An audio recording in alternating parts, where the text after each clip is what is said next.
Hello guys, আমরা আজকে এসেছি নার্সারিতে ফুলের গাছ কিনতে। তো ফুলের গাছ কেনার জন্য আমরা হচ্ছে 4 জন হাঁটতে যাচ্ছি নার্সারিতে। তো আমরা এই কয়েকজন ফুলের গাছ কিনতে যাচ্ছি। তো আপনারা দেখতে থাকুন, ভিডিওটা অনেক ভালো লাগবে। তো অনেক কষ্ট করে হাঁটাহাঁটি করে চলে আসলাম আমরা নার্সারিতে। এই দেখুন অনেক মানুষ ফুল তুলতেছে। হাঁটতে তোর হাত ধরে ভাবনা তোর আসছে দিন রাত ধরে ভাল লাগে হাঁটতে তোর হাত ধরে ভাবনা তোর আসছে দিন রাত ধরে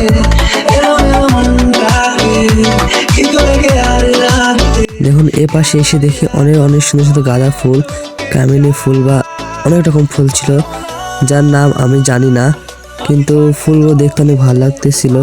গাঁদা ফুল ছিল অনেক বড় বড়, তার এই জন্য আমি একটু তার মধ্যে হাঁটাহাঁটি করলাম। ভালো করে দেখতে পাচ্ছেন এখানে কত সুন্দর সুন্দর ফুলের গাছ আছে। দেখুন এখানে স্টার, গ্যালেরিয়া, অনেক অনেক সুন্দর সুন্দর ফুলের গাছ। এটা হচ্ছে গাঁদা ফুল। এখন দেখুন আরো অনেক ফুল আছে। যেহেতু আমরা এসব কিছুই নিব না, কারণ আমাদের এসব পছন্দ হচ্ছে না, আমার নেব হচ্ছে গোলাপ ফুল। ভাল লাগে চাইলে তুই আর চোখে চাইছি তোর ওই দু চোখ আর তোকে। পরে ভিডিওতে দেখা হবে। কেমন? Bye bye.